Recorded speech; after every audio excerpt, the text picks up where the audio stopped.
Olá, bom dia, meu irmão, minha irmã. A paz do Senhor Jesus seja contigo, seja com a sua família.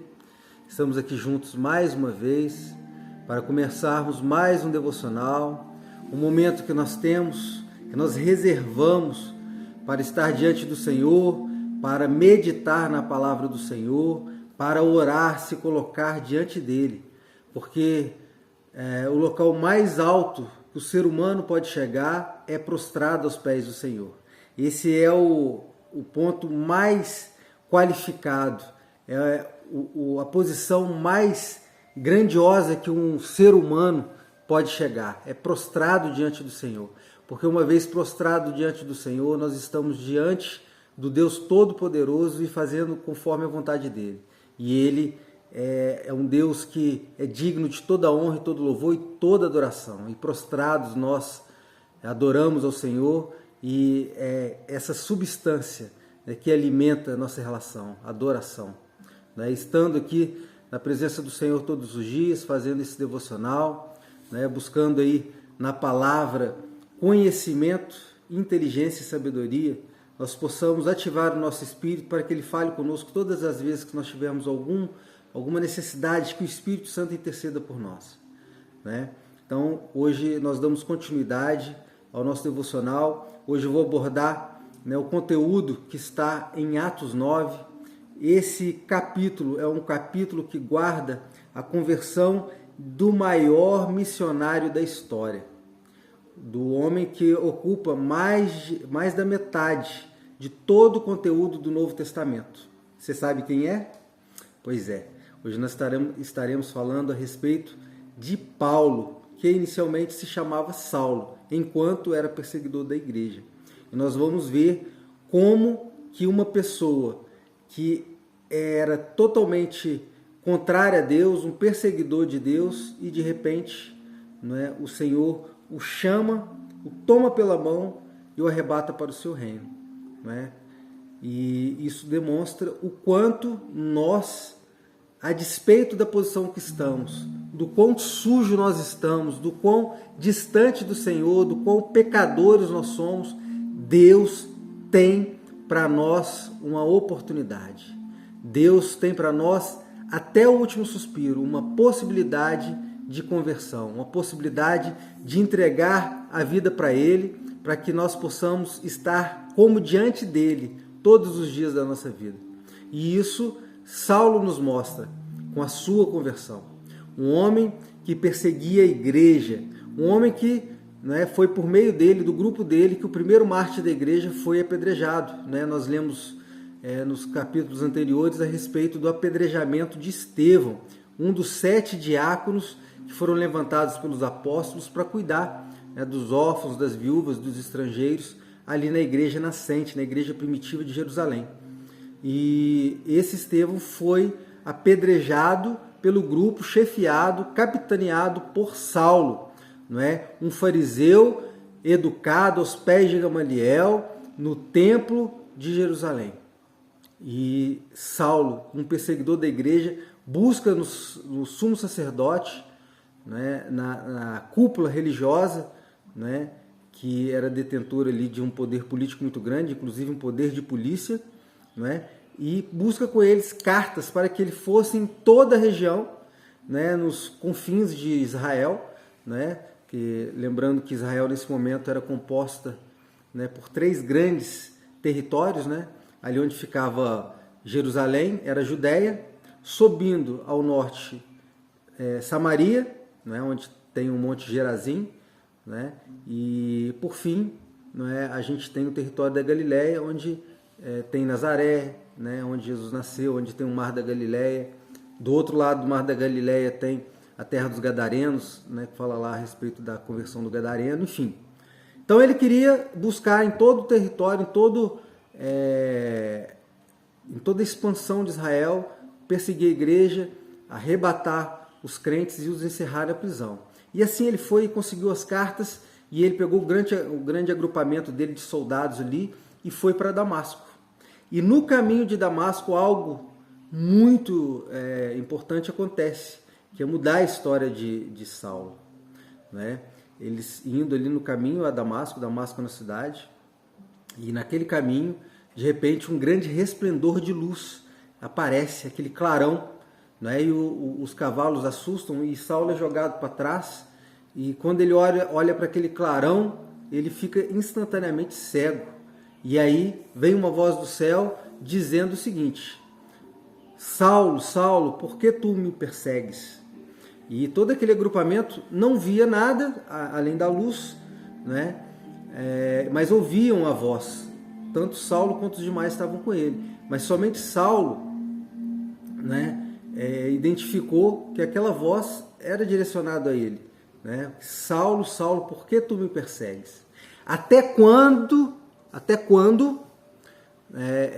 recalcitrará os aguilhões? Ou seja, até quando insistirá em me perseguir? Né? E aí Saulo responde, né, és tu, Jesus. Enfim, ali há uma identificação, né, de Saulo a respeito de Jesus, e é ele que estava ali dizendo, né, eu vou ler para vocês, né, nessa passagem onde Saulo tem esse encontro com Jesus, para vocês verem o quanto que foi impactante essa passagem. Né? Quando ele disse, né, Saulo, Saulo, por que tu me persegues? Aí Saulo responde, quem és, Senhor? E disse o Senhor, eu sou Jesus a quem tu persegues. Duro é para ti recalcitrar contra os agrilhões. E aí, ele, tremendo e atônito, disse, Senhor, o que queres que eu faça? E disse-lhe o Senhor, levanta-te e entra na cidade, ou seja, Damasco, e lá será dito o que convém fazer. E ali, ele cego, os demais estavam com ele, o tomaram pela mão e o conduziram até Damasco. E ali ele foi para a casa de Judas. A Bíblia não fala se ele era um cristão, eu imagino que não, eu imagino que seja alguém entre os judeus que também perseguia a igreja, porque lá ele ficou de forma pacífica. E aí Deus aparece para Ananias, que era um cristão, e fala a respeito da necessidade que ele procure Saulo na casa de Judas e impõe as mãos para que ele voltasse a ver, porque ele estava cego, né? Ficou 3 dias cego, como nós vimos aqui na palavra. E aí Ananias ainda resiste, porque ele temia Saulo. Ele disse, Saulo é um perseguidor da igreja e os santos de Jerusalém o temem.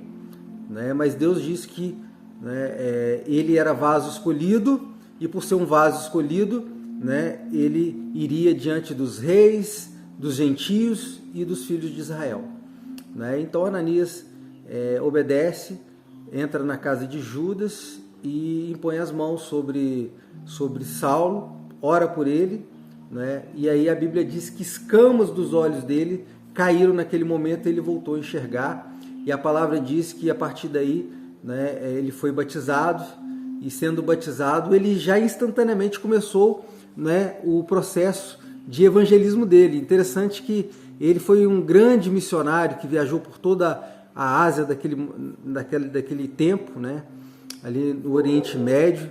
Ele viajou naquele mar Mediterrâneo por vários locais, Éfeso, Corinto, né, a Galácia, por muitos lugares, né, a Bíblia nos fala a respeito desse ministério missionário, mas ali em Damasco foi o primeiro local onde agora Paulo, né, Deus renomeia Saulo para Paulo, né, é o primeiro local onde ele começa a pregar e ele começa a falar do amor de Jesus. Engraçado que dentro das sinagogas, onde ele seria recebido como um grande guerreiro contra a igreja, um grande perseguidor, ali de repente ele começa a dizer coisas estranhas para aquele povo ali. Né? Por que esse homem que fala contra o evangelho, contra esse Cristo, agora, mudou o discurso, agora está falando em favor desse Jesus, está falando do amor dele? Né? E ali a palavra diz que os judeus começam a se posicionar contra Paulo e intentam matá-lo. E aí quando eles conspiram, decidem matar Paulo, Paulo fica sabendo, e os crentes descem ele no cesto pelo muro, onde ele consegue fugir de Damasco e não ser morto. E ele volta para onde? Para Jerusalém, onde era a base, onde era o seu quartel-general. E ali Saulo se apresenta meio estranho, agora ele tem uma linguagem diferente, agora ele tem um semblante reluzente, agora ele fala, né, com doçura, ele não é mais aquele homem da espada que apedreja diáconos, né, às portas de Jerusalém, e aí os gregos intentam matá-lo, né? Então, assim, olha como é que ele saiu agora daquele meio, saiu daquele ajuntamento, onde ele era alguém que perseguia, agora ele estava sendo perseguido. E em Jerusalém, uma pessoa muito importante, um personagem muito importante, é quem vai quebrar essa resistência dos crentes de Jerusalém em relação a Paulo, né? Um homem chamado Barnabé. E esse Barnabé é muito importante, ele era tio de João Marcos, que nós sabemos que é o irmão Marcos, aquele que escreveu o primeiro evangelho, que serviu de base para todos os demais evangelhos. Então ele era tio de João Marcos. Esse irmão Barnabé, ele era um crente importante da igreja de Jerusalém, e esse Barnabé, inclusive, ele faz uma viagem missionária depois exatamente com Paulo, o qual ele apresenta para os crentes. Então, assim, Barnabé às vezes é um personagem que passa desapercebido, mas ele era muito importante nessa estrutura, né, da igreja nascente, da igreja primitiva. E aí Barnabé apresenta ele para os discípulos, quebra essa barreira, e ele, de repente, ele passa a ser ali, né, um grande aliado e um grande irmão, que Deus já, de forma muito rápida, trabalhou no coração dele, e ele passa a ser extremamente importante nesse novo ministério. Não é assim? Então, meus irmãos, essa é a história da conversão do nosso irmão Saulo para Paulo, o grande missionário do Novo Testamento. Mas Atos 9 não termina aí. Existe uma pequena passagem ainda para terminar esse capítulo. Eu vou rapidamente falar para que a gente possa fazer oração e terminar nosso devocional de hoje. Amém? Bem, passado esse momento a respeito de Paulo, né, Pedro viaja, né, para algumas missões ali próximo de Jerusalém, né, e a palavra diz que ele vai a uma cidade chamada Lida. E ali em Lida, ele encontra um homem chamado Enéas, que estava paralítico já há 8 anos. Né? E era normal que esses apóstolos, Deus passou a fazer grandes sinais e milagres por meio deles, e a Bíblia nos fala que Pedro, né, tomou a mão de Enéas e o levantou, e ele ficou por curado. E esses sinais, essas curas, elas traziam muito avivamento para aqueles locais, porque essas pessoas doentes, enfermas, elas eram levantadas de doenças que acometiam a vida delas há muitos anos, e todos conheciam. E quando esses milagres aconteciam, todas aquelas pessoas eram extremamente impactadas, e havia um grande mover do Espírito Santo naquela região. Muitas pessoas eram batizadas pela água, e pela imposição de mãos eram batizadas também pelo Espírito Santo, e muitos sinais e maravilhas se faziam ali. E Pedro se desloca de Lida para Jope. E quando chega em Jope, é abordado por muitos irmãos que falam a respeito de uma mulher, Tábita. E essa Tábita, ela era uma mulher que ela era muito presente, muito forte entre os irmãos. Eles a tinham em boa conta. Era uma irmã abençoada e muito caridosa, né? E aí ela falece, e os irmãos abordam Pedro buscando uma solução. O que a gente pode fazer? Né? Eles sabiam que ela estava morta, mas eles já tinham ouvido falar a respeito, né, de grandes sinais, e eles criam na ressurreição, sobretudo porque Jesus tinha ressuscitado Lázaro. Então, como os apóstolos eles carregavam essa unção, eles partiram do princípio que Pedro poderia fazer algo. Isso aconteceu em Jope. E aí Pedro, que tinha se deslocado de Lida para Jope, ele é abordado por esses irmãos, ele vai até a casa de Tábita, ajoelha, ora por ela, e o que acontece? Meus irmãos, algo incrível, ela é ressuscitada por Pedro, né? E ali os irmãos daquela igreja, daquele local, né, são impactados de forma tremenda, e a igreja continua crescendo com poder, a despeito daqueles territórios serem dominados por romanos, a despeito daqueles territórios serem culturalmente, milenarmente, né, doutrinados na doutrina da Torá, dos judeus, de outros costumes. A igreja nascente cresce, ela ganha corpo, ela ganha estatura, ela ganha santidade, ela ganha separação, ganha uma comunidade cheia da presença do Senhor, onde grandes sinais e maravilhas aconteciam, e os irmãos se amparavam, se ajudavam, né, e como diz a palavra, e perseveravam na doutrina dos apóstolos. na comunhão, no partir do pão e nas orações. E a igreja crescia como ela precisa e deve continuar crescendo hoje, inclusive, né, com os nossos devocionais. Tenho certeza que muitas pessoas, né, chegarão aos pés de Cristo. Amém? Vamos orar para começar nosso dia? Então feche seus olhos. Pai amado, Pai querido, em nome de Jesus, assim eu oro, Pai, agradecendo pelo aprendizado hoje, ó Pai, de mais este capítulo, de mais esse devocional. Obrigado por ter compreendido e aprendido com o exemplo de Saulo, sabendo que, a despeito do pecado e da condição terrível que nós possamos estar, o Senhor tem para nós conversão e tem para nós vida nova, arrependimento, transformação e batismo nas águas e no Espírito Santo. Paizinho querido, em nome de Jesus, quero abençoar esse dia que agora se inicia, repreender todo mal contra a minha vida e contra a vida de cada um que nos assiste, contra a vida de nossos familiares, Pai, que o Senhor continue guardando, livrando-nos de todo mal, nos abençoando, dando força e energia para mais um dia. Ora, ó Deus, em nome de Jesus, buscando em Ti, ó Deus, o cumprimento daquela promessa que diz que verdadeiramente o Senhor tomou sobre si as nossas enfermidades, as nossas dores, tomou sobre si. Em nome de Jesus eu oro, Pai, para todos aqueles que estão enfermos, que estão prostrados, ó Pai, diante de uma depressão, diante, Senhor, de problemas, ó Deus, de toda ordem, seja física e espiritual, Pai, doença nos ossos, ó Pai, nos órgãos do coração, no pulmão, na pele, ó Pai, doenças, ó Deus, na visão, na coluna, no joelho, em nome de Jesus eu oro, Pai, repreendendo todo o mal, buscando em Ti, ó Deus, o cumprimento dessa promessa, uma das mais de 8.300 promessas, ó Deus, que essa promessa, Deus, que verdadeiramente o Senhor levaria as nossas enfermidades, nós cremos que o Senhor pode levar. Portanto, ó Deus, nós declaramos em nome de Jesus a cura, ó Pai, e a libertação de todos aqueles que se encontram enfermos, ó Deus, aprisionados, ó Deus, em prisões físicas e espirituais. Em nome de Jesus nós declaramos vitória e cura, Pai. Assim nós oramos, declaramos um dia de paz na Tua presença. Em nome de Jesus é que nós oramos, te agradecemos, Paizinho querido. Amém.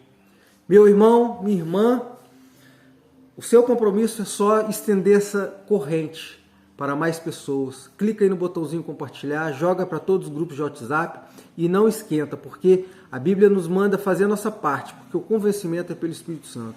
Você compartilhando, enviando essa mensagem para alguém que precisa ouvir, para os grupos de WhatsApp, né? Deus vai fazer a obra e vai encontrar aqueles com os quais Ele tem algo hoje para realizar e algo, né, para desenvolver na vida dessas pessoas. Então, compartilha, curte esse vídeo, que é importante você curtir, e deixa no comentário o pedido de oração, que nós estaremos fazendo uma oração pela sua vida, pela sua família, nos próximos devocionais que virão. Amém? Deus abençoe, um excelente dia e fica com Deus.